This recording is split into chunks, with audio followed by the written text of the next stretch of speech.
India యూఎస్కు సంబంధించిన trade deal ఏదైతే ఉందో అది జరిగింది. మన ఇండియన్ వాళ్ళు ఏవైతే యూఎస్కు ఎక్స్పోర్ట్ చేస్తారో దానిల మీద 18% మాత్రమే ట్యాక్సెస్ పెడతారు, టారిఫ్లు వేస్తారని చెప్పారు. యూఎస్ నుంచి వచ్చే దానిలకు మాత్రం జీరో చేసినారు మన మోడీ గారు.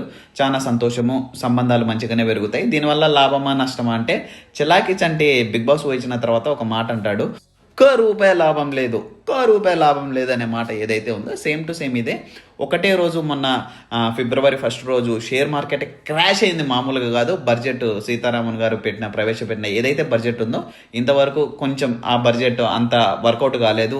కరెంట్ సిచ్యువేషన్కి అది సెట్ కాలేదు. దాని తర్వాత దాన్ని చేంజ్ చేయడానికో ఏమో తెలియదు, కానీ ఇండియా యూఎస్ ట్రేడ్ డీల్ అయితే తొందరగానే జరిపేసినారు. ఎప్పుడు పెరగనంత విధంగా ఒకటే రోజు స్టాక్ మార్కెట్ 1300 పాయింట్లు పెరగడం కూడా నిజంగా చాలా గ్రేట్. కొన్ని అంతే అట్లయితుంటాయి ఇట్లయితుంటాయి, మనం మాత్రం సాగిపోతుండాలి అంతే.